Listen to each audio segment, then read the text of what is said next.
ladies and gentlemen, welcome to episode 183 of the MTB podcast, presented and hosted by Worldwide Cycle Where You Kettle Mountain Apparel and Trailwind Components. I'm Jared.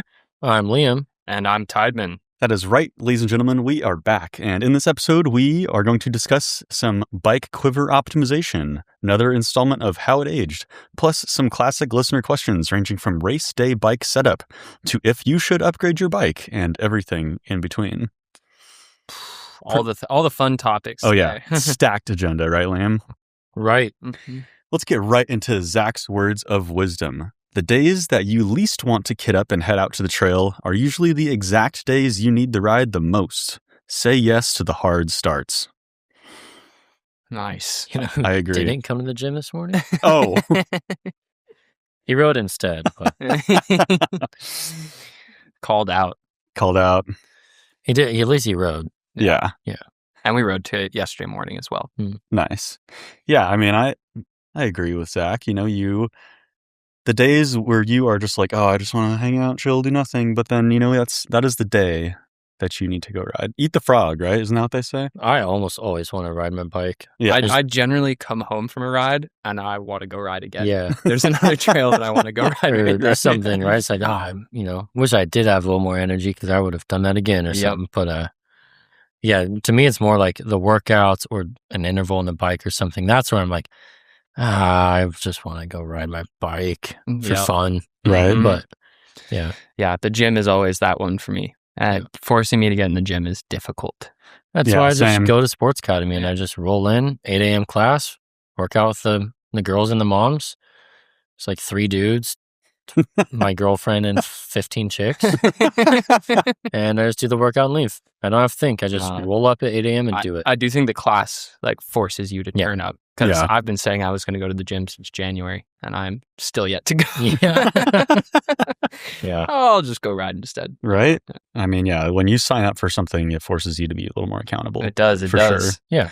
It feels good too. Like, you don't get super sore now and Yeah. and then like heavy back squats and back lunges today and whatnot. So Mm-hmm.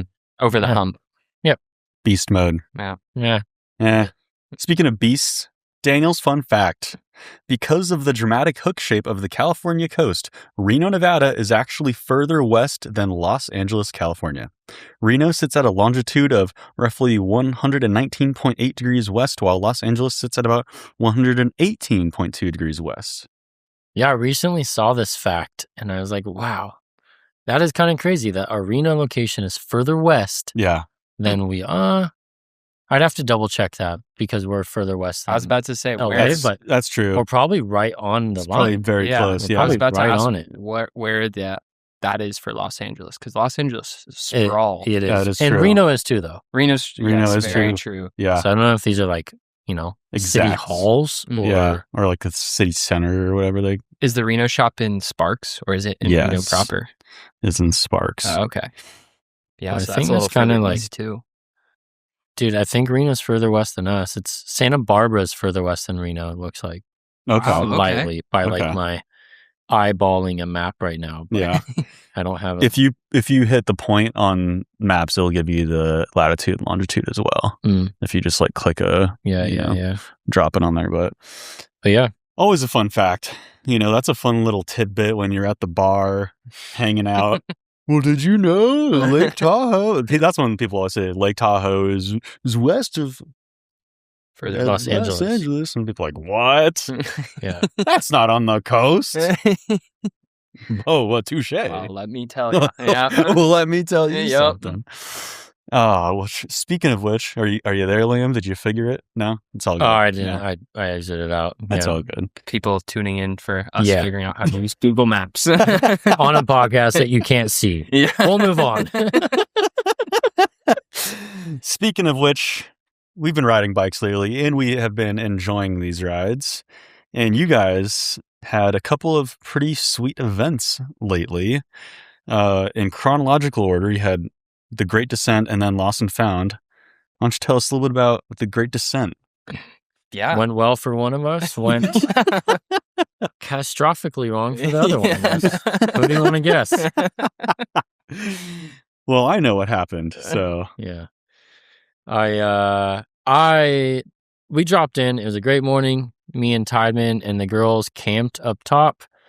And yeah, we went to go drop in on the day. It was a sick train. It was Tydeman, me, Brandon Baker, Tydeman's coach. Was Zach was in our group, or did you wait? Zach was in our group. Werner was in our group. Yep.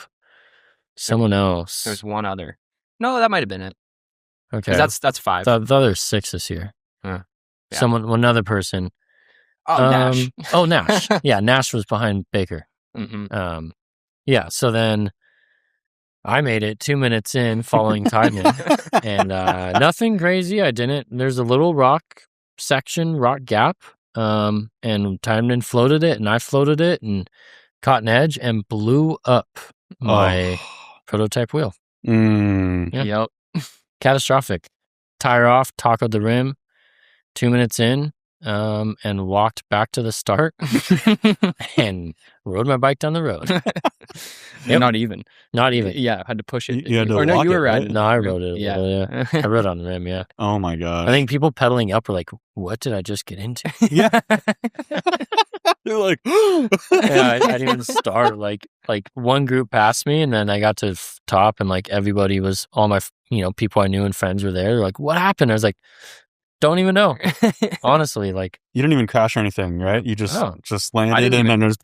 Yeah, I didn't hear anything. I was leading, and everybody was on my wheel, and then you kind of do a little bit of descending, and then there's like 2-3 minutes in, you do a little climb. I was like, oh man, nobody behind me. Like, must be feeling good today. Like, this is sweet. Little did I know you were walking your way out. Yeah, Catastrophe that happened behind you. Yeah, even Brandon was like, dude, I don't know what happened. He was right on my wheel, right on my wheel. And he's like, I don't know what happened. Like, yeah. Just nuked. Wow. Caught an edge perfectly, and kabow. I haven't done that to a wheel since like a E13 wheel, like pre-COVID. Craziness. Yeah. So that's how my day went. I had a bit better of a day, slightly better. It was a wicked day. So started way up in the mountains. Definitely started fast. I know the single track up there pretty well. Particularly knowing, once I kind of figured that Liam wasn't in the race anymore, Brandon was the next fastest guy, and I knew he didn't know the trails up there very well, so definitely was pushing some of that stuff, but rode fast, rode smooth. It was really fun. We kind of had a pretty mega battle the entire day, me and Brandon, just going back and forth. He was pretty cool about letting me into all the single tracks first first, so that I could kind of ride my pace, and then he would eventually reel me in on either the next climb or the next flat bit, and we were kind of just doing that back and forth until we got down to the bottom of JPL with pretty much the main 2 climbs of the day left to go. And yeah, we pretty much settled in for a full slugfest then. It was pretty fun. It was we mostly stayed together over the second to last climb. And then the last climb, it's about what'd you say, like 35-minute climb? You guys probably did about 35. Yeah, I think it was like 35, 40 minutes if you count the like neighborhood ripping through. And yeah, it was a full-on duel going up there. It was good fun. And then I managed to sneak away just barely, and then going down the last single track, and I had a full-on belly flop in the middle of the trail.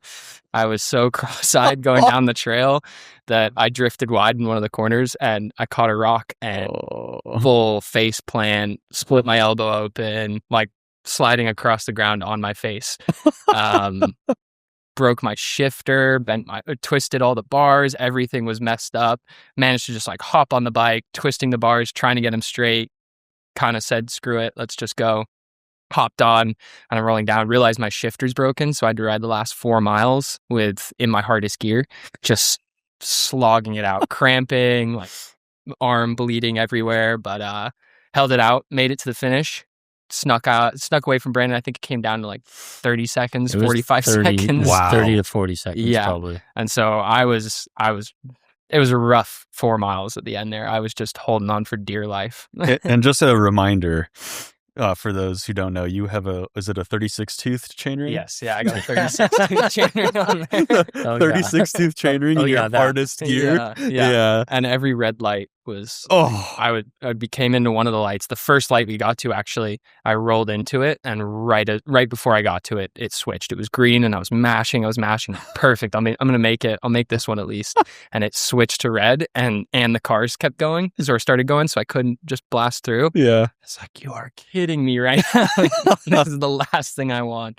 And like legs cramping up, trying not to throw up. But we got it done. But you got it done. Just barely. Took home the W. Yep. Felt good after last year. So Sick. I'm stoked on that one. Amazing. Yep. I hung out with the girls all day, all the girlfriends, Zach's girlfriend, or wife, my girlfriend, Tydeman's girlfriend, everything. And we're at the coffee shop, and I was like looking at time. I'm like, we gotta go. Tydeman, if he's on pace, should be back like now. And I literally parked my car and was walking to like down the street, walking into where the finish is at the bike shop, and Tydeman rolls in, and 30 seconds later, 40 seconds later, Brandon rolls in. I'm like, Wow. holy cow. Yeah. So if you wouldn't have crashed, you would have probably been like a minute or two. Yeah. Maybe Yeah. like a minute or something. You also probably wouldn't have had a broken shifter. And Yeah. whatnot, Yeah. so. Exactly. And hard to say. and Brandon had a little crash too earlier on Lower Gab. So yeah, we both had our crashes, both had battles. I think a lot of people crashed. Yeah, it was Zach crashed. It was so Zach loose crashed this twice, I think. year. Yeah. Oh, wow. Yeah. Yeah, it was loose. It was pretty overgrown, Yeah. pretty rough Yeah. up top. So. It's gnarly. Those mountains are unforgiving. Oh, yeah. So- Right when I flatted, Zach stops for me. He goes, I'll give you my wheel. And I was like, nope. He was hoping you would You're just not say, getting yup. out of it. Nope. he was trying. Oh. I want to do this, but I don't care that much. You're going, Zach. Yep. Yeah. Yeah, that's so You had a rough amazing. day out there. You had a good Yeah. day, but a rough day. Yeah. Yeah. I think Yeah. you had a couple. It's a big one. Yeah, it is. It's a hard day. Yeah. For those who don't know, it's, what is it, 10,000 feet of descending? Yeah, so it's 55 miles, roughly 10,000 feet of descending, and 5,000 feet of climbing. Point-to-point race, start way up in the mountains outside of Los Angeles, and then drop down all the way and finish in Burbank. Yeah. So, Major. and the way that it's built out is pretty much all of that 5,000 feet of climbing is in the last 15 miles. Yeah, for sure. Yeah. Diabolical. You have like probably what's Cherry 500, 600 foot climb? Yeah, probably like 6. And then like a 1,400 foot climb.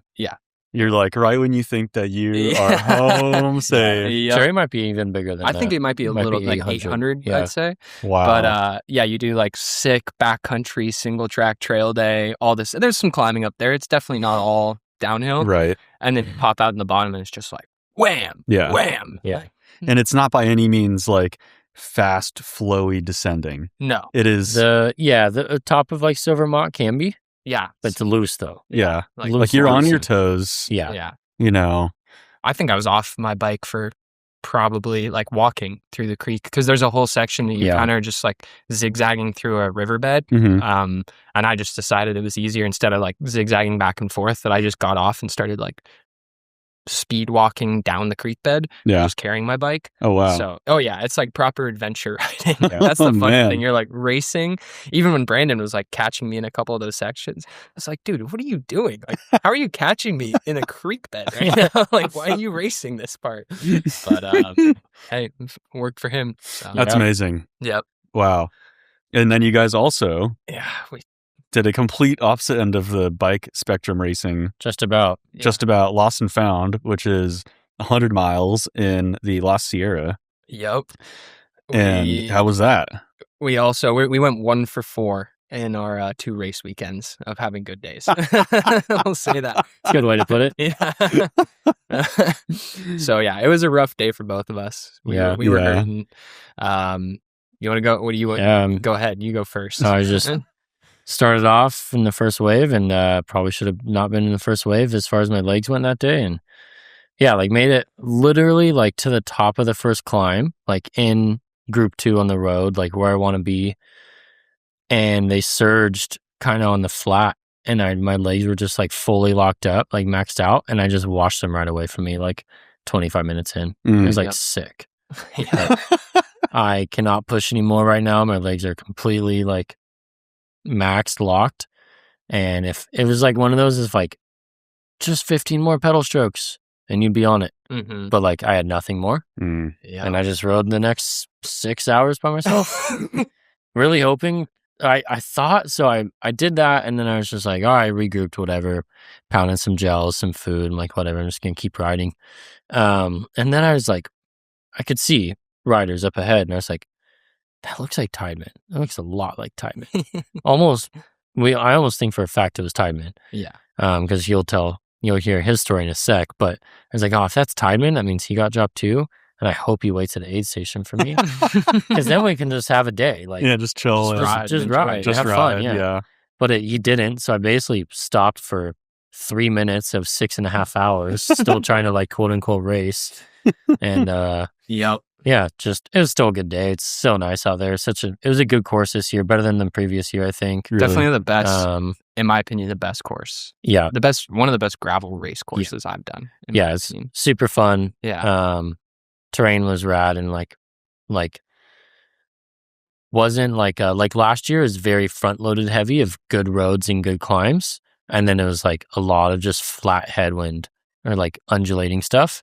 This year is like way better through the whole route. So pretty spread out all yeah, it was cool. I did finish and went, well, I don't know if I'm gonna be doing a lot more gravel in my book. Some gravel, but it's pretty masochistic. it's just not Like me. It's definitely Not my hard when like style. you're Yeah. racing in a field with a full pro field. That is a very full pro field. When you're but getting like legit guys, a legit 5 to 10 guys on the What? front drilling it. 3-4 lifetime Grand Prix athletes in there. At least, yeah. At least. 4. And yeah. Some heavy hitters. Yeah. Big time. Yeah. That's tough. So, I mean, it's still good. Yeah. It's not my discipline of, I don't know, my Of preferred your discipline. preferred My discipline. discipline I tend to do best at. But it's fun, and yeah, camping up there and riding up is good. So Could be worse. definitely could have been worse. Mhm. Yeah. Tydeman? Could be throwing up on the side of the road. Yeah. So I had similar day, made it, went out with the front group, pro group, had the kind of plan of like do my best to just hold wheels, find a good group over the top of that first climb, because there's a lot of flat after that. And I knew it just needed to find some wheels, sit in, do well, and just kind of let the day come to me. Went up the first climb, kind of sitting right in the lead group. Maybe 100 yards to go on the climb, I like self-dropped out of the back because they were just going a little bit too hard for where I wanted to go. And I kind of knew it was all going to come back together. So definitely kind of eased up, found 2 guys that we were motoring with right over the top, kind of same flat section you were talking about, probably had 30 seconds back on the lead group. Super stoked. It was like, perfect. This is all going to come back together. Let me take a gel now, like get a good gel in me. That was a pretty hard 25, 30 minute start. Took the first swig of my gel and went, ooh, that's a bit funny. Like, that doesn't feel right. Oh, no. I took the second swig of it and just heaved everything out onto the road. Like, everything, dude. Like, watching my breakfast roll. Like, Oh, no. breakfast, all my water, everything. Like, a brand new pair of shoes. I vomited all over my brand new pair of shoes. No. Like, the icing on the cake. It's personal now. Oh, dude, vomited on my bike computer. Like, everything got vomit on it. It was miserable. Adding insult to And injury. yeah, and so I got like 3-4 heaves in, and I was like, okay, I'm like kind of feeling a little bit better. And I could see, I turned around, and because I dropped off these 2 guys, obviously wasn't holding their wheels. Saw this second group coming behind me, and I kind of saw like, oh, this is the last group that's going to be going forward for the day. Like, everybody else is going to be 1s and 2s and whatnot. Mhm. And just as I was about to like start accelerating to gain speed to hop on their wheels and whatnot, I just more throwing up. Oh. And I was puking while I watched like the 8 dudes just blast by me. And I was like, oh, Which okay. would have been the group 2 that I was tailing on. Yeah, exactly. Yeah. And that was I the couldn't group. quite make it. Mm-hmm. Oh. So same, kind of shoved a ton of gels, like rode as best as I could for 5 minutes. Everything kind of settled down a little bit, sucked a ton of gels down, bunch of liquid. And then, yeah, just settled in for 6 hours by myself. I was having the same thoughts as Liam of I was so hoping he was going to catch me. Like, so hoping.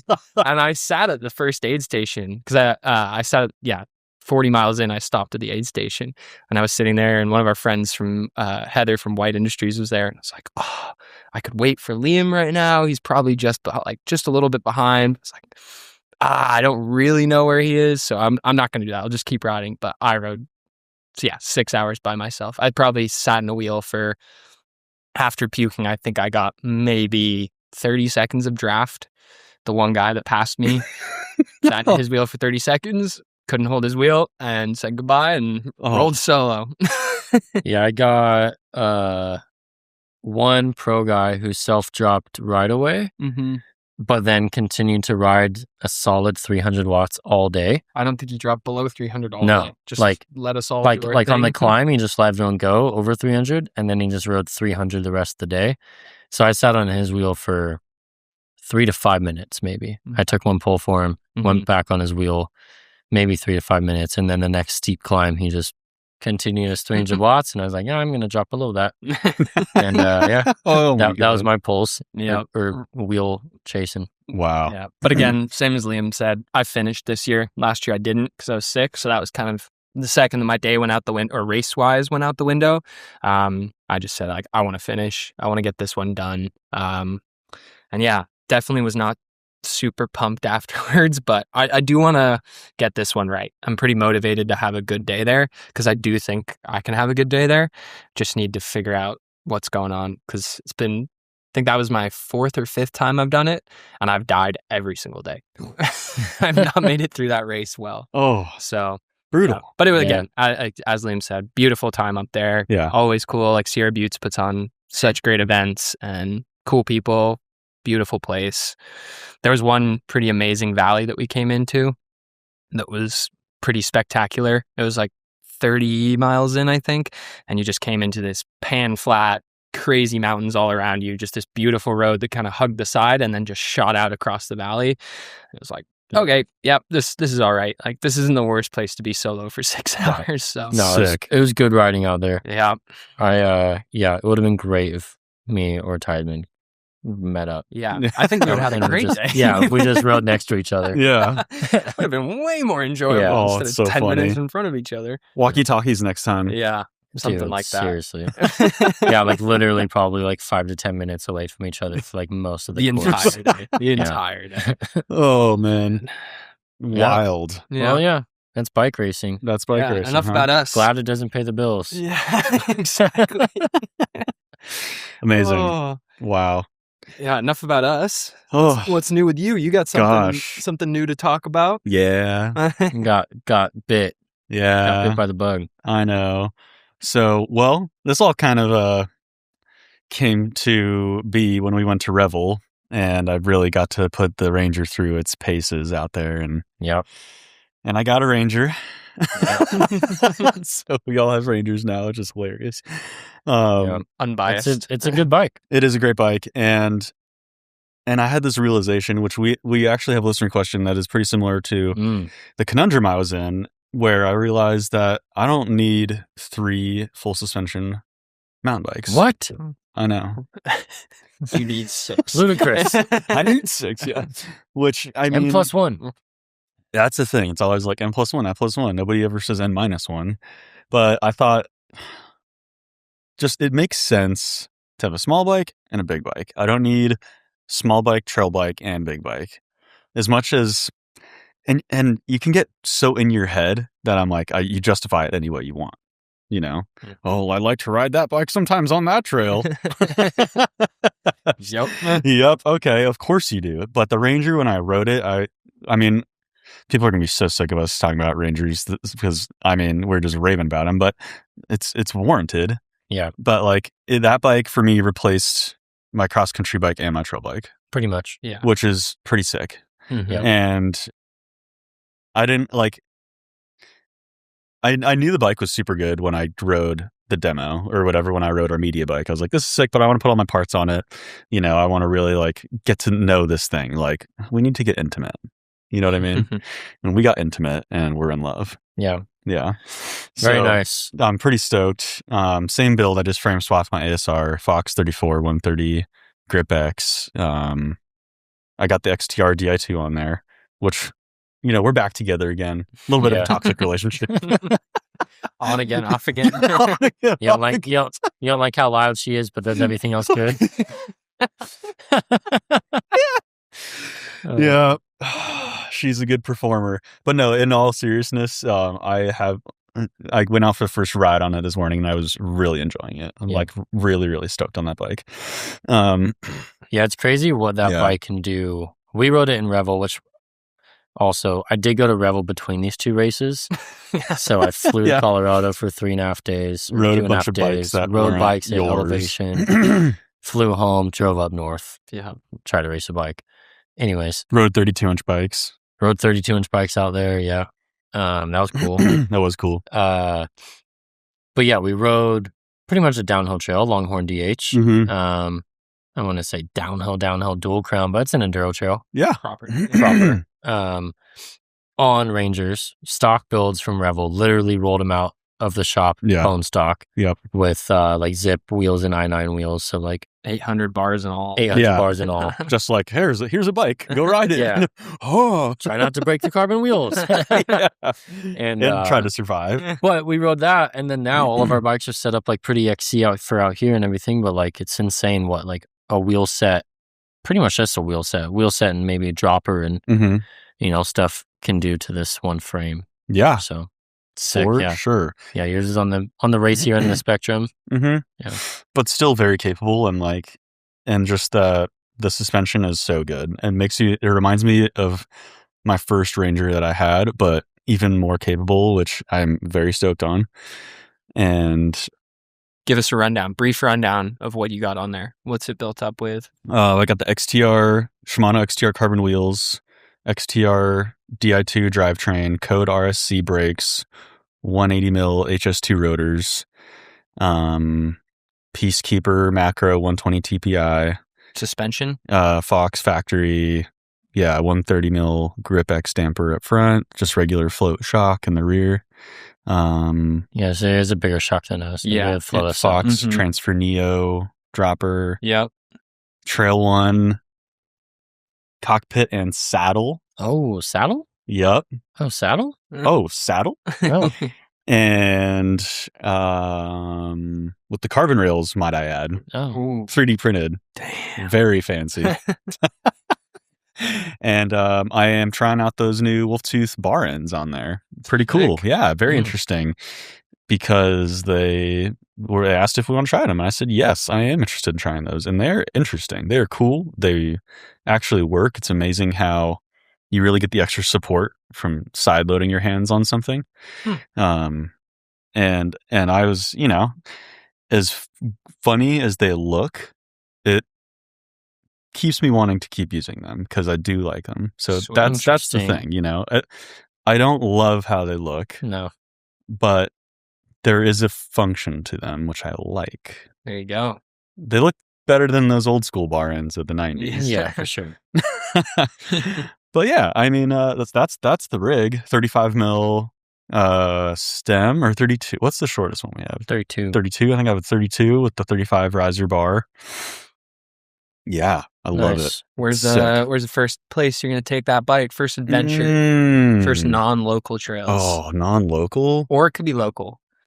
If you got like, I don't know, when I build up a bike, often Yeah. I'll like build a bike and there's something I want to go ride immediately. I'm like, oh, I want to go ride this place on this bike. Like that would be so fun. I really want to go out to the San Gabes. Sick. Real bad.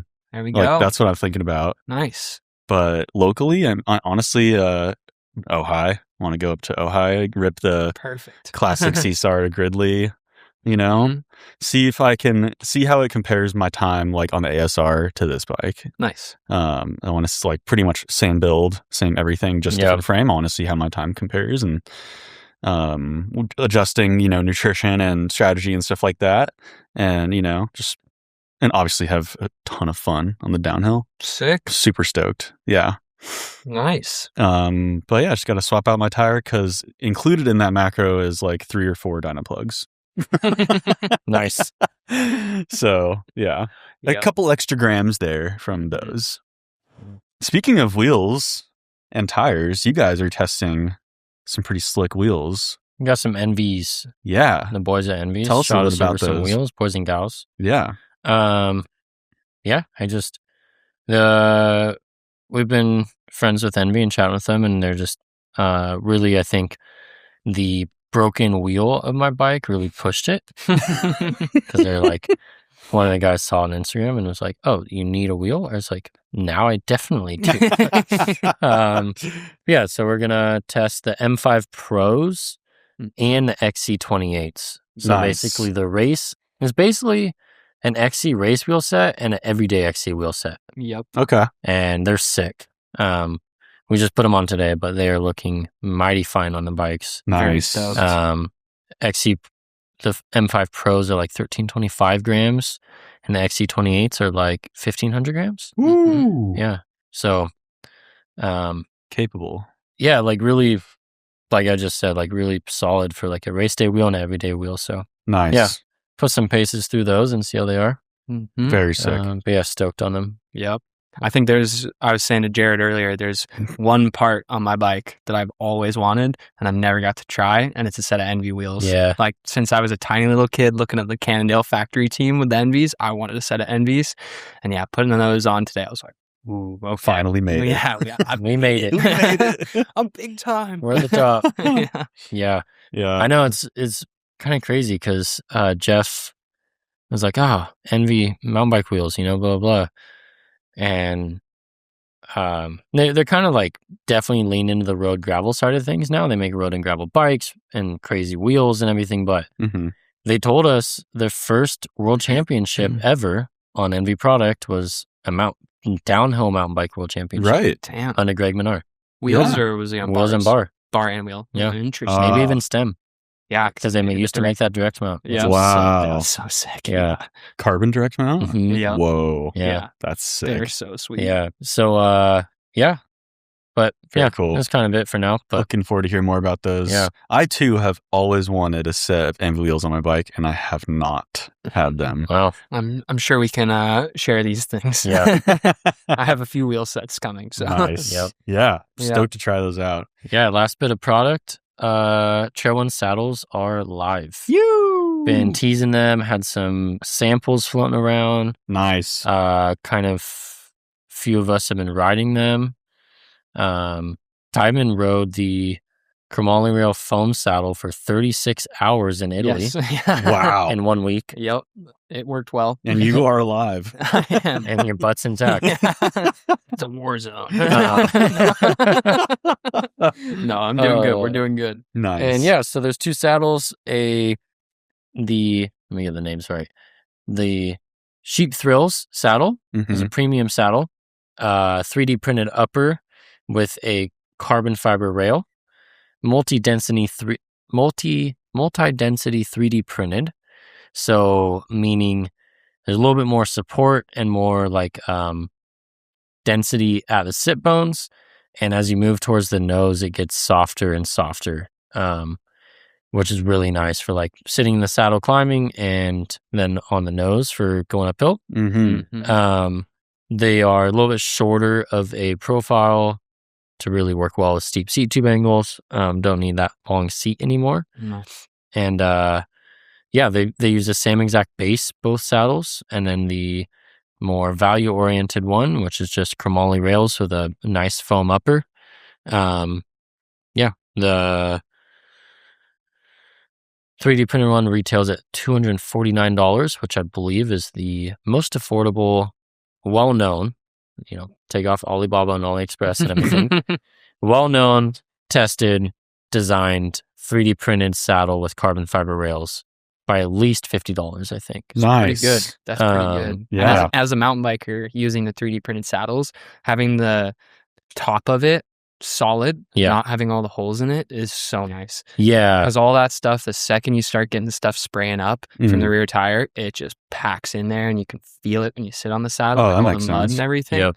So having the solid layer is sweet. Yeah, I've been Very on stoked. a Physique 3D printed saddle for like 2 years now. Yeah. And I genuinely really like the Trail One saddle, I'm stoked on it. especially on a mountain bike over the Physique for my comfort. Yeah. Everyone's Nice. different. Saddles, someone might try, might hate it.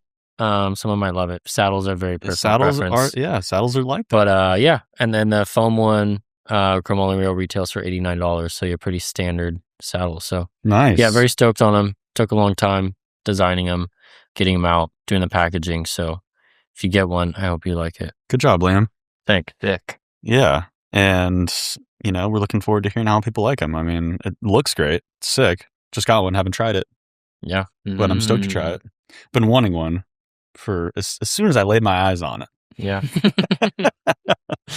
I'm pretty bad like that. I see something, I'm like, oh, I need that. Speaking of needing things, I think we need to take a quick break, but we'll be right back. Perfect. And now, a word from our sponsor. Ladies and gentlemen, we just wanted to take a quick minute to thank our brand new sponsor for the show, who is absolutely nobody, because we are committed fully to giving you an ad-free experience, and we are proud of that. So thank you for tuning in. We truly do appreciate it. It means the world to us, and we'll see you in the next one. Cheerio. And now, back to the show. And we're back with How it aged. how it aged. Like milk or like wine? Like milk or like wine. I would love to get some like segment music, like a recurring, like a track I could play. When I was in Italy, I was listening to the mountain bike podcast that I was not on, and you guys were doing How It Aged, and I was sitting there going, wait a minute, I really like wine that's aged, and I really like aged milk, which is cheese. So I like both of these. But I did see like this Instagram thing of like, who discovered cheese? Like, milk's bad. I'm gonna let it wait. Yeah. I'm gonna let it wait longer. And then it's like yogurt. 4 like, weeks. Whoa, it might be getting better. Right? Hurts my stomach like hell, but it tastes really good. I'm going to put it in every dish across the world. Right? So everybody has to eat it. And then you get blue cheese, which is essentially the mold. Oh. But I'm not a cheese person. You guys don't like blue cheese? Oh, I like blue cheese. You like blue cheese? I Yeah. love cheese. I love blue cheese on like a burger. I don't like cheese. Oh, really? You ever done that? I have. I'm not a big blue cheese on burgers. I'm very much like blue cheese like as its thing, but I'm not like the blue cheese dressing or blue cheese on some burgers. Some burgers it's good. Yeah. But I like a good blue cheese by itself for like nibbling on it. Wow, nibbling on it. Oh yeah. This guy is crazy. Where'd you find this one? Awesome. Well, in this installment of How It Aged, we're talking tire inserts. And I feel like there was a time. And installing tire inserts. And I feel like there was a time where we were having just a barrage of inserts and everybody had one. And I feel like that totally fell off. You don't hear about them almost ever anymore. Yeah, it's they definitely had a peak and then a decrease. Yeah. And now I think they're almost not even talked about. Yeah, exactly. They're still used a lot, but they're not talked about as much. Yeah, you have to like ask people to Yeah. actually get info. I just saw I don't know who it was. It was a Downhill World Cup something coverage. I don't know if it was a blog or a video, but they asked a lot of people inserts and no inserts, and it was still about 50-50. You want to check that? Really? Yeah, I'll check that. Where's that? Is that the camera? That sounds like the e-bike outside. It's still rolling. Okay. Yeah, that's the e-bike. Oh, for sure. Gotcha. I was like, I know that. So yeah, the Downhill World Cup's about 50-50. Interesting. Running inserts, not running inserts. Yeah, I understand. And a lot had inserts rear. Yeah, I think XC, it's still popular. Very XC popular. is super popular. And they're different. Yeah. They're very different types of inserts, the two. So you have the downhill inserts, which is the Cush cores. Yeah. Right? The Cush cores, the Tannis inserts. Those are kind of like the classics. Very tough, very dense. They're built for rim protection. Built for rim protection and a little bit of run flat. Yeah. So you can like get sidewall support. Yeah. Yeah. Then you have the XC inserts, which are very lightweight, a lot more pool noodle-esque. Those have a bit of rim protection as well, but they act more as like tire support, Mhm. and also some run flat in there, but different kind of run flat. Mm-hmm. And those are about 50 to 60 grams. The Cush cores and Tannis are like 150 grams. Mm-hmm. So big Interesting. difference. How do you think that aged, Tydeman? I'd say Did you ever run Cush core? I did, and I occasionally still do. Okay. Never in the front. I was never a front Cush core. Or I did. There was definitely a time that if you did not have Cush core on, it was like, what are you doing? Yeah. If you were on a non-XC bike, like even trail bikes, it's like, you don't have Cush core in? Like, dude, you're going to blow wheels up. Yeah. At the time, I was also living in Grand Junction, which like mandatory Everything sharp inserts. and square. Yeah, you break wheels whether you have a Cush core in or not. But yeah, I'd say definitely it was like you had to have them in. I still run one on and off in the rear of an XC bike and the rear of enduro bikes. If I'm somewhere that like has a lot of square edges, like really sharp stuff that you're going to be hitting. Bike parks I actually quite like an insert in the rear. Yeah. So you don't have to like, you're not just folding the rear tire in every corner. Yeah, I don't know really how. I don't know if it's like how it aged. I'd say it's like right down the middle because I would say it's less so. You're a blue cheese guy. Yeah. No, I feel like it's it's now you run them if you have a use case, whereas before it was like you gotta have it on your bike. Like you gotta have it on your bike. Do it. You're an idiot if you don't run them. Yeah. Whereas now it's like if you can explain why you have them, then you should probably have them on your bike. Yeah, and where you're riding for sure. Yeah, Terrain's a big part of it. Yeah. Like Jared? around here, no. Yeah, for me, it's definitely use case. Like personally, I've never felt like I wanted one on a bigger bike. No? I'll just up All these- chasing. Well, that's weird. You've been on so many trips with you, and It's only been a handful, Liam. I've seen I've only broken like two, three maybe wheels on trips and flatted or pinch flatted another 2 or 3 times on trips. That's so weird. We have Okay. different memories. Go on now, go on. Continue. Those were all on big Those bikes. were all when I never checked my tire pressure. All right. But How often do you check your tire? well, now I check it every time. The 3rd or 5th time. But for me, it's one more thing to deal with when you're installing a tire that I just don't like. For me, on a downhill casing, like or whatever, gravity casing never had a problem. Yeah. If I would go too light of a casing, don't check my tire pressure, like I'm asking for it, you know? And I feel like that's the scenario that you get yourself into trouble. You don't check your tire pressure, you have too light of a casing, and then you break a rim, you flat your wheel or whatever. Or if everything is perfect and you still have a downhill casing and you still break a rim, I mean, Meant to be. yeah, that was a manufacturer defect. Have you ever tried them on XC bikes? Yes, I Like did the try XC that. ones?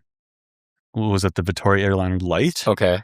on my El Jefe when I had that. Yeah. And I did like that. I actually probably will run one for Downeyville. Yeah. Like for me, I think that is the best use case for me. But like for Tydeman, I understand if you're going bike park, like, you know, if I had a bike that was like dedicated park rig or a wheel set that was like dedicated park wheel set, like why not? Mhm. You know, extra insurance, like get you to the bottom if you don't want to carry a tube and like deal with doing all that. That's the other thing for me is like repairing a tire with a insert in there Oh yeah. Oh, yeah. it is the sucks. biggest pain. Yeah. And I learned that lesson actually because I did get a flat with that airliner light on my hardtail. And I was Nice. like, oh, what do I do with this thing? Like a ride out with a bandolier, you know? Yep. Yeah. I was about to say at Downeyville, you'll get to the bottom and you're hanging out at the bottom and you just see the 1s and 2s coming through of like insert bandoliered around Yeah. the chest. Right? Crazy 8 over the shoulders. Like Yeah. Yeah. back. Oh, yeah. Yeah. You'll see a lot out there. Yeah. So yeah. that's where I'm at, you know? What about you? What do you Liam? think, Liam? I've tried them. I've definitely had them front and rear on gravity casings and gone down suicide like a maniac, suicide trail. I'm kind of now, I have a hot take, and Ooh. I also running the new WTB tires. Those things are monstrous. They are like 1,400 grams. Yeah. And I do not need a Cush core in them. No. They are plenty proper and thick. And I've kind of like last few years, I've been like, if I need to go up a casing, double down to DH or whatever, like I'll go up a casing and not put in an insert. Right. Yeah. Like, okay, if you're maxed out on casing and you're still denting rims or flatting or something, and then you go insert, sure. But like, I don't weigh that much. I'm pretty smooth rider, so I just go up in casing. Don't run inserts on the gravity bikes. However, on the XC bikes, I'm like, I did not have an insert in at Great Descent, and I should have. Oh. I don't know if that would have done a single thing to my blowing up a wheel, but I mean, it couldn't have hurt. Yeah. I don't think so. So I really like the Tubo Light, the old Tubo Light inserts. They don't make them anymore. I have a little hoard in my garage of them. Me too. Yeah. Because they're like 60 grams. They add good support, good rim protection. After Downingville, they have massive chunks out of them. Yep. And you're like, oh, wow, that did something. And they actually help support the tires so you can run like 22 PSI, not roll it off the wheel. They give you enough protection that you're not pinch flatting on the XC tires and so on. So I like that a lot in the rear. I've ran them front and rear. Usually get my front over stuff enough to not need it in the front. Yeah. One thing I feel like we didn't mention as well is something that a use case why I put them in a lot of the time is to like deaden the feel of the bike too. Yeah. Not only because of the weight, but there's something about particularly cush cores. They do something the way could be the weight, could very well could be, but it just makes the wheel ride in a different way. Like the actual, like not the tire feel, but the wheel has like a different feel to it. For sure. And especially on the XC bikes, that's kind of nice. Yeah. Like slightly muted trail feedback. It just kind of mutes everything. I'll say that. Just like takes that like top edge off. I do feel like you can kind of feel like you're hitting rim sooner on the tire with a cush core in. Yeah, no, I'll agree with you on that one. Like it takes away 30% of your squish, which is fine because you're just hitting insert. It's like having like hydraulic bottom out on a kind shock. of, yeah, exactly. But yeah, my hot take is I kind of think cush cores sometimes break wheels. Because it splits it? I don't know. The pressure in it. Yeah. How the impact is then distributed through the wheel differently. I've seen a lot of e-bikes come in with broken wheels with cush cores and downhill casings, and they stop running cush cores and they start running downhill casing with nothing, and they don't break wheels anymore. Yeah. Do you also think that people running cush core, it's like, I got a ticket to a free ride to like a confirmation Smash ride. Town? Yeah, the chicken or the egg on that one. Yeah. But yeah, that's my hot honestly, take. It's not scientifically proven. That's why it's a hot take. Yeah. No, I've definitely heard people say that. Yeah. I forget who it was. I think it was somebody at Stan's was telling me that years ago. They were like, don't run. It was during the cush core craziness. Yeah. And he was like, I tell everybody to not run them because it could crack the rims. Yeah. And I don't know, but I don't know the science behind it, but I feel like it kind of distributes the pressure differently. With that said, do you feel like it would work better in an alloy wheel? If you're going strictly for the, stance that Tydeman is taking, like it's slightly muting the trail feedback and like giving your bike a more enhanced, feel on the trail. Like you're obviously not doing it so you don't crack a rim, but don't dent. It might not dent as heavily, but if you want the feel at that point. Yeah. I don't know. It kind of goes back and forth. Like I haven't had a cush core. I haven't had an insert in my enduro wheels for probably the last year, and it's felt good. Like I've liked it. I've liked the feel of it, and that's coming from carbon wheels that I've been on for a long time, and then I've had this alloy wheel set, and like that already has that kind of softer, more forgiving feel to it. So I feel less need for the cush core. For sure. Interesting. Yeah. Great debate here. Yeah. I'm a really big fan of it. I really like this segment. So basically it has aged like yogurt. Yeah. Because like not everybody seems to be clamoring for them as they have been, but they still have a purpose and a use case. You know which ones I want to try? The Odyssey Optus. Yes. Yeah. The air-filled insert. Whoa. Yeah. So, we're going full circle. Didn't Schwalbe have one of those like 15 years ago? So they did have, I don't know about 15. They had the Pro Core system. Pro Core, which is very, very similar to this Optus. But you had to drill a second hole. You had to drill a second hole. This one like has a second valve on the valve. Yeah. Those things look cool. I want to try those. Yeah, I want to try it.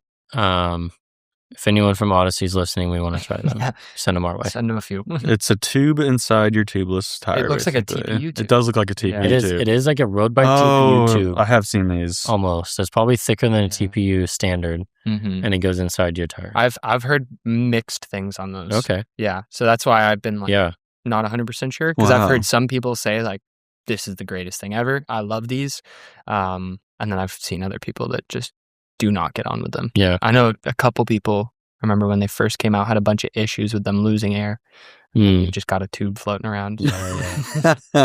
I don't know. I'd love I to was try thinking That's how not it would be ideal. if you pop to the inner tube but not the tires. one. And do you just shoot up your tire pressure by like 8 psi? You know? No, because it would be the same.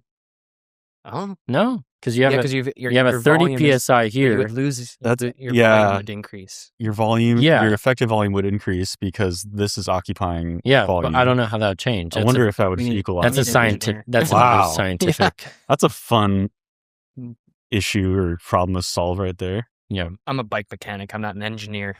Yeah. Sorry, I had some mathematician Yeah. email us about the answer to that one. But yeah, that's where we are. Interesting. Very interesting. Yogurt. Yogurt. Well, how about a few listener questions? I love it. We'll Yeah, start this off- one is long. Start off with this one. So I don't really need a new Revel, but we're all chasing bike quiver perfection. I currently have a V2 Ranger with a 1mm fork, 130mm fork. I use for most trails and big, stupid rides, up to 82 miles so far. A Rail 29, 11.6 and 160 Lyric, I use for rowdy trails, and an OG Rail, Mullet EXT Estoria 170mm Zeb with a smash pot. Oh, beefcake. That I use for enduro laps and park days. With the new bikes coming out, I'm tempted to update the Quiver either by replacing the Rail 29 with a Rascal or the Ranger with the V3. And the reason being that the Rail 29 is often just a little too much for the trails I ride it on, and the Ranger isn't quite up to them. Would this be worthwhile, or would the difference be too small to really justify the upgrade? Which is exactly what I was talking about earlier. Man, this guy's a fleet. I was Yeah. about to say, and he's got the trick fleet. Yeah. He likes Yes. fancy rear shocks. Yeah, I love that. Yeah. Well, I loved my Rail 29. Yeah, I know what I'm That's about a to great say. bike. I think the Rail 29 is pretty damn. It doesn't pedal really any worse than the Rascal. It's like, That's the problem. that's the problem. Like, But also, and he has it with a 160 Lyric, which is how I loved mine. It felt a little odd with like a 170/38 on there, yeah, but the 160 Lyric felt super balanced, and the Rascal comes with a 150 Lyric, Mhm. so they're like so close. Yeah. I mean, My thought: get a new Ranger. Yep. Get rid of. Well, maybe don't keep the Rail 29. Get rid of the old Ranger. Keep your Rail 29 and just put an air shock on it, Mhm. because you got a big soft push shock on there. yeah, And keep all three, and then still have three bikes. Yeah, because then you got your park bike, Yeah. and then you can have your like pedalable trail enduro bike. Because as you said, a Rascal is too close, yeah, and and it's just gonna get less capable. Versus like a Ritual would be too much. In Yeah. all of this. Rail 29 seems pretty dialed. I yeah. never rode one of those, but they look like they would hold up today. Hmm. And Yeah, your it's super good. your new Ranger covers your short travel stuff and your trail bike. And above what the current V2 Ranger is. Yeah, that's what I mean, like dipping into Yeah. Rascal territory. So Yeah. Yeah, I mean, I unbuilt my Rascal and have a Ritual and a Ranger. yep. Just a little bike, big bike. Mm-hmm. Just because. That could be his solution. Yeah, just sell everything and get a new Ranger and a new Ritual. Yeah. I'm just Solved. kidding. You don't need to do that. I mean, Just get a. he's got some whatever. very dialed bikes. Yeah. I mean, it's hard to not go with the V3 Ranger. It's pretty sick. It's so good, and like all the design of it is so good. We're all on one. You're preaching to the choir, so Yeah, Yeah, you're not going to get many different opinions at us three. I know. I mean, I would say new Ranger, and you probably wouldn't ride the. I mean, I don't know. The Rail 29 is like that much more capable, but Yeah. it's like you have the park rig. Get rid of the park rig and make the Rail 29 both of those two. Yeah, that too. yeah. Yeah, I had two suspension setups and like two wheel sets in my Rail 29, and it was awesome. Pedaled it on huge days, and then went to Whistler and lapped out like 3 days of Whistler on the same bike. Yeah. Yeah. I think if you are trying to consolidate to 2 bikes, that's a great solution. Mm-hmm. New Ranger and the Rail T9, or keep your OG Rail. I don't know. Who knows? If you want trying to optimize for the sake of something, then go for it. But it sounds like it's pretty dialed. I don't know. Nice. Let's see. Well, this one's asking about your Great Descent bike setup, Liam. Yeah, how was your Great Descent bike setup, Liam? Dialed. Well, it's basically exactly as pictured on the worldwide Instagram, as a like Ranger launch photo that we had. 180 mil rotors, Peacekeeper macro, and 120 TPI tan walls, which are the lightest, thinnest tires. Motive brakes. Yeah, motive brakes, 200 mil or 180 mil HS2 rotors. No, 180 mil center line X rotors. Center lines. I did have handguards on for the race. I don't know if it's downcountry or more aggressive. It's kind of how I like to ride that bike. Next year, I would just put an insert in the rear and maybe not tan walls and go with the same exact setup. Yeah, different wheel. Yeah, I was almost. I keep these NVs that I have on. But yeah, no, I think it was kind of a fluke. Put an insert in, maybe not tan wall tires because they are very thin sidewalls, and a not prototype wheel. Yeah, there you go. Yeah, I was pretty similar. 180 HS. I had HS2s on, same tires, Peacekeeper macro, 120 tan walls. You have inserts? No, not right now. Yeah. I'll put one in the rear for Downeyville. Yeah. Or now. Yeah. Basically, I need to swap that rear tire. Yeah. Handguards, 100%. I was umming and ahhing, and it always good that race. And yeah, I would say definitely for me, that's a pretty XC bike for what I've been riding the last couple of years. But as Liam said, like that's how I ride that bike every single day of the week, and I go down just as many stupid things as I climb up stupid things. And yeah, I'd maybe put in an insert in the rear just because that's what I normally run on the XC bikes, just to get away with lower pressures. But no, I wouldn't change anything. I was pretty stoked. And it worked out. Yeah, it worked out. Not crashing with 20 minutes to go. Oh my I'll goodness. say that one. But no, yeah, come on out. Come do it. It's the best. I'd argue it's one of the coolest events that we have in Southern California, period. Yeah. It's awesome. Yeah. So Great Descent, Lost and Found, LA Tourist, all of those are super cool. So come on out, please. Sick. Liam, you want to read this next one? Yep. I was recently placed an order for new tires on the Worldwide Cyclery website, Dissector 2 and Forecaster. Great setup. And noted the shipping selection, you can opt to have Jeff hand deliver your order for $1,000. Is it still $1,000? I think so. Amazing it hasn't gone up with inflation. Should. Hard to fly across the country for $1,000 right now. I know. With gas this high. Has anyone ever selected this option? And if so, what's the craziest story Jeff has about it? How much would it cost for a similar option delivery by Bean? I can throw in some fancy feast. Oh, well, famously, 2 people have selected this option. I think 3. Oh, really? 3? Yeah. Okay. So my personal favorite is our friend who lived in was it upstate New York or yeah, and Jeff called me and asked me what is something cool and fun that he should do, and I said that he should hire a mariachi band to accompany him with the delivery. So he showed up and rang the doorbell with the mariachi band. What was he delivering? Do you like a full bike build worth of parts? Yeah, like full box of parts. Yeah. Okay. And I can't imagine how fun that must have been for him to show up with Jeff and a mariachi band and all your bike parts. It was awesome. I think his name was JT, and he just DM'd me and he sent us a bunch of Scratch stuff because he works for Scratch now. Oh, thank sick. you. Yeah. Nice. Thank you, sir. Yeah, so it's awesome. But it's probably the craziest story Jeff has. That's probably the craziest one. And then somebody else almost like very shortly after that. Yeah. Well, it might have been in Pennsylvania. They bought a complete bike. And the Jeff PA store built it. I don't know if it was in delivered Pennsylvania, it, though, but Jeff delivered it. Yeah. And the guy had like a really cool bar with like, maybe like one of Travis Pastrana's like dirt bikes in there. Oh, maybe it was Maryland, Maybe. something like that. Because I'm Yeah. pretty sure Travis Pastrana's from Maryland. Yeah. Yeah, super cool. But how much would it cost for a similar option with delivery by Bean? That's a tough one. I'm gonna have to bring that up with her because she did not love flying on the plane last time because it was like afternoon, and she does not like to be, She's more of a morning gal.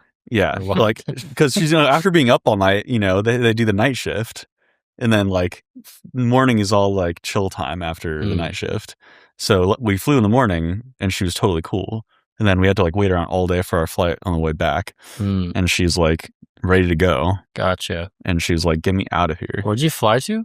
South Carolina. Yeah, that's Charleston. A 5-hour flight with a cat. Yeah, that's brutal. Yeah, I don't know if Maggie would like that. Probably not.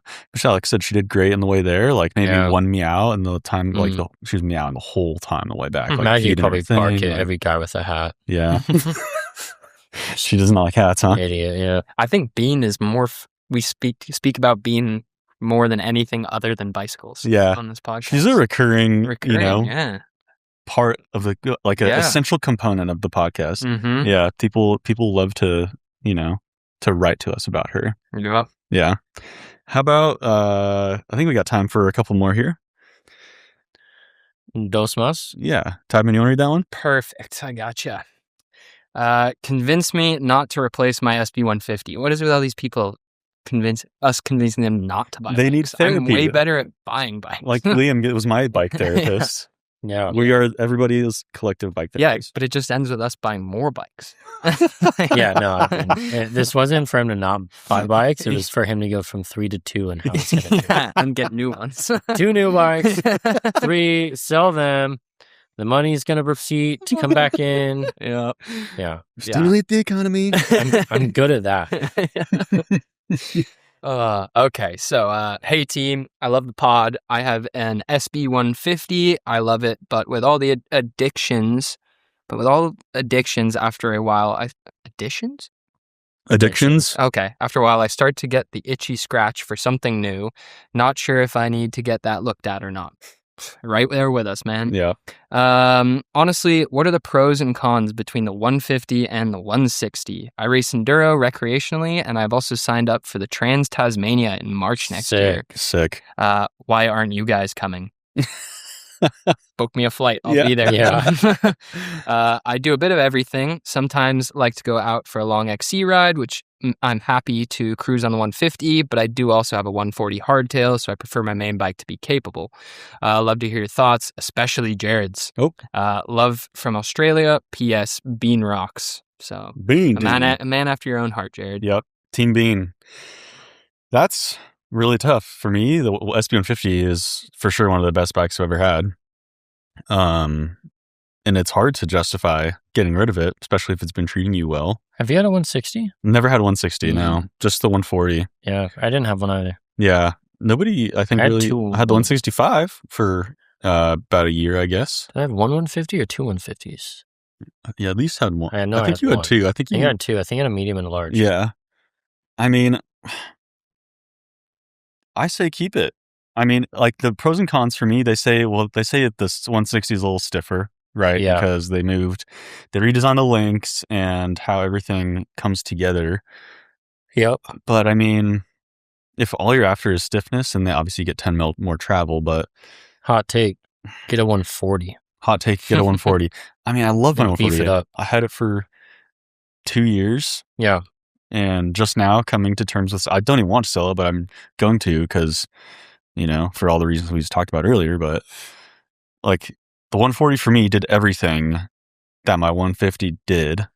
Yeah. Took it to Whistler, took it to Squamish. Like I do pedally XC rides on it. Same thing this guy's doing. Yeah. Yeah. I think like the 160 gets pretty proper big.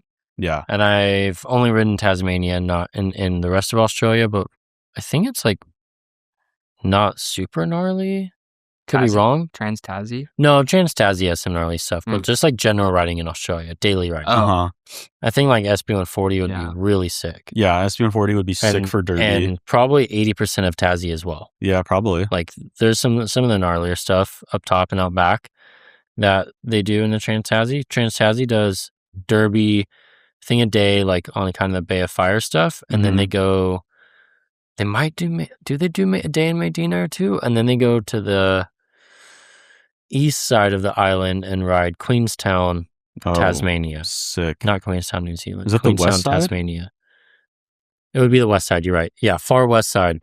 And yeah, so they ride a bunch of stuff out there. But I don't know. It's and then or you just keep your bike because Yeah, that SB150 too. is sick, Yeah. and you're already doing all this sick stuff on it. It's just I totally get the need to scratch the itch. You want something new and exciting. You know, But yeah, we all get the itch Often. Yeah. often. weekly. I mean, if if it tickles your fancy, get a little upgrade. Yeah, you I was know? gonna say like try Yeah. some new tires, try some new do a wheels. bearing kit. Do a Or- bearing kit yeah. and new suspension. Or what? Cascade Link? Do they do that? They think they do that on the 150. I was also going to say, if you still have the stock suspension from the 150 came out, Yeah, a fork and shock would probably be a massive upgrade true. Yeah. because, Brand new. everything. 5 years ago, forks and shocks Yeah. are in a much different place. Yeah. Yeah, you're gonna feel Optimized. that. I want to say they're insanely better, but they're optimized better. Yeah. Yeah. Definitely. I mean, I end up 5-year-old suspension. That It's going to too. be 5-year-olds. No matter how up on top Yeah, of your for service sure. you are, certain things wear out, but Yeah. things wear out. Get loose. yeah, Yeah. for sure. Yeah, these are all great points. I mean, I do understand if your bike is kind of thrashed and like it's got some wear and tear, get a little long in the tooth, you just want a fresh rig. I totally get that. But if you're looking at your bike and you're like, this does the job and I love it, then like, Yeah. a little refresh, man. Bearing kit and some suspension, and that thing's gonna feel like a new bike. Right? New tires, new grips, and you're like ready to go. Custom paint, like sick hydro dip Oh, paint job like you whoa. did, Whoa. Yeah. I don't know if you're just trying to get crazy. Yeah. It's still cheaper than a new frame, still cheaper than a new bike. I mean, True. So convince you, I don't know how convincing I was, but Maybe we did actually convince him not to buy his bike. We're getting good, guys. Yeah, we're Yeah. getting there. We're making it. yeah, I'm turning a new leaf. All right. One last question. I'm extremely stoked to be coming on the second week of the Dolomites trip with all mountain rides of September, but I am really struggling to decide what bike to bring. I just built up a new Revel Rascal with a 140mm Lyric Ultimate, mechanical transmission, and DT Swiss EXC 1501 wheels. Only a few rides on it so far, but really loving it for my local flowy blue and black trails. My other option besides the Rascal is a 2022 Ibis Ritmo AF with stock Shimano SLX build and DVO Topaz and Onyx 160mm. Even though it has more travel at 147 rear, 160 front, the rear suspension doesn't really feel more capable than the Rascal, and I've just never generally clicked with the Ritmo. My riding style is less monster truck and more playful/smooth, but I also love drops and jumps. Will I feel undergunned with the Rascal and some double down casing tires in the Dolomites? I'm developing an unhealthy relationship with pink bike classifieds, panic searching for an enduro frame to steal the Ritmo's parts. Help. Look forward to riding with you guys. Matt. Well, He's got Matt, quite the dilemma. you'll be there with me and Zach Nice. on the second week. Good company. Yep. Well, I ran a 130mm trail bike. I had my Druid, Yeah. and it was fun. I mean, it depends on how much you're just gonna send it. I mean, some of the trails, Yeah. like you'll have fun on everything. But like, are you trying to, I I think I did it on a Rail 29 with a Yeah? 160 Lyric. yeah, I thought it was perfect. yeah, I think a Rascal, it has a 140 MY26 Lyric. mm-hmm. I think you go double down tires and get a 150mm air shaft for that Lyric. I was gonna Yeah, say the that's same pretty fair. thing. Yeah, and bump that up. I've ridden some pretty heinous stuff on my Rascal with 150, 160 mil fork and Yeah. heavy tires, same wheel set and everything. Yeah. And that thing is fun. Yeah. It's especially And- if you're like not a point and shoot type of rider, if you're like a smooth jumping, hopping Mhm. around. And if he said he really likes it and kind of maybe clicks better with the Rascal than the Ritmo, Yeah, I think Like, your answer that's kind of a no-brainer. I will take 20 mil less travel with a bike I feel good on every single time. Mm-hmm. You know, this might be more of a long-term solution, but you should get a Revel enduro bike, like a Rail 29 frame. Yeah. Or Ritual frame, if you don't love your Ritmo, Yeah. and you like the suspension platform of the Revel better, just switch it up, you know? But yeah, I think your new Rascal double downs and maybe a 150 fork for sure would be money. Yeah. I would say the only key detail is definitely tires. Yeah. Like don't skimp on the tires. If you're riding like a smaller bike for the terrain, you got to kind of overdo it with the tires. And brakes. And brakes, yes, very true. Yeah. But if you got those two and you're got the suspension set up comfortably, that you feel confident on it, like that bike's gonna you can do everything on that bike. Because there's nothing of like huge, consequence, right? Like Tutti Frutti, pretty gnarly, but like you can still get down. Like the difference between you riding like this and a purpose-built enduro bike is just like the speed. Yeah, I was gonna say I don't remember anything being like crazy jumps or drops or needing travel. Is very much like, okay, if you pick up speed on this, it'll get gnarly. But if you just tiptoe down it, not even tiptoe, but like you pick your way down, you'll be plenty fine on less than a Rascal. Yeah, translation, we are limited by our skill. Yeah. Not our equipment. Yeah. Yeah. I mean, for me, like those trails, even like I think that 130 mil bike is actually perfect for a lot of those trails. I think so. I think the only time you'll be like picking your way down and not on the perfect bike is in Val di Fassa, which we ride once or twice. Yeah. And out of the 7 days. Very end of that Palo de San Martino where it got like steep, that steep kind of like switchback loose, which was pretty. That's more geo and that's not like, it's not like high speed chunder, like that's just going down some kind of steep. I don't know how you remember the names of stuff, how they're. That one I remember because I was like, whoa. I just remember Val di Fassa. Yeah. Val di Fassa. Yeah. Is Val di Fassa the bike park?